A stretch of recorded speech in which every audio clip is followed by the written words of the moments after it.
evening, gentlemen. First, I'd like to draw attention to the opposition's argument that the black community, does not want $5,000. Now, can I see a show of hands? Who here would not take $5,000 if I handed it to him? Who would not take that? That's what I thought. Exactly. There is no one who will not accept free money. That is just not the way people are. People do not turn down, no strings attached offers of money. Additionally, the issue here is not with want or need of financial return. It's about doing the right thing. We are repaying the African American community for years of enslavement, for years of infringing upon their rights that we have tried to make right by making new laws and making alterations to old ones and eliminating some others in order to create a fair and equal environment. But here it appears more is needed. And also, more should be easily given. Unlike other minorities, the African American community was enslaved. They were property. No other minority in American history has had to deal with the prospect of being property, that all of their race belong to someone of a somewhat considered superior race. There's no reason that this should be seen as a racist, if you will, handout towards only the black community, because in fact it is just the opposite. Additionally, the opposition made the argument that passing this bill will give money to people who are uninvolved in the cause of slavery. Slavery was not something that only affected the Americas, specifically North America. When the slave trade was introduced into Africa, Africans themselves took it upon themselves to go out, conquer other villages, and enslave those Africans in turn. This, in their eyes, made them feel more equivalent to the European civilizations, made them, you own someone. It is a mark, if you will, of prosperity. And these Western crimes against the African nation have affected everyone, widespread, all over the world. The slave trade through Africa has been spread up into Europe. It's come through the Americas. It has been found in Asia.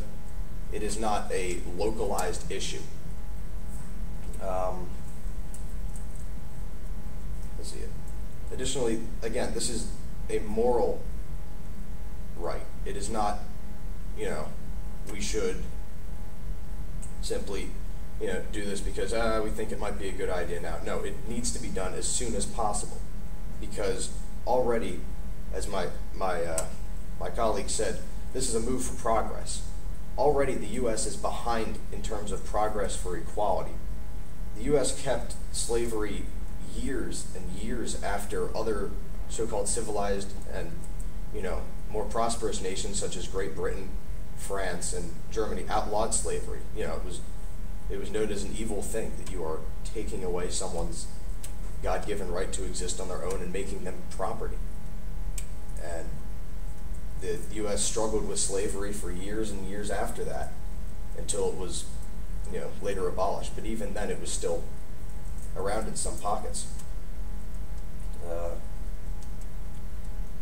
Let's see. The opposition said that this is a who wants it argument, that to give $5,000 to members of the African American community would be seen as pity, and that we are not giving them the things that they need, such as better education, a better housing. These things are all things that start out as a financial issue. The initial financial inequality due to slavery and how far that set back the African American community is. Oh, sorry, I thought that was time check. is immense. Thank you. There is very little about life that is not affected by finances, especially things when it comes to things such as education or housing. $5,000 can make a great difference, even in an initial investment, perhaps in stock or in starting a business. That money can begin to rebuild and repair the financial gap. And it is repairing the financial gap that's going to create a more prosperous atmosphere for the African American community. We can say that, there's no more segregation in schools, education is equal, but what sets the education apart from, say, an inner city school to a school of, that has financing and is more brought up in the standards and the standards and is current, is a matter of financial. How much does it cost to attend said school? And it's not, we need to make education more affordable. It's that those in the African American community are already behind. They are the ones who need the boost, not everybody else needing the step down. And with that, I'd like to close my argument.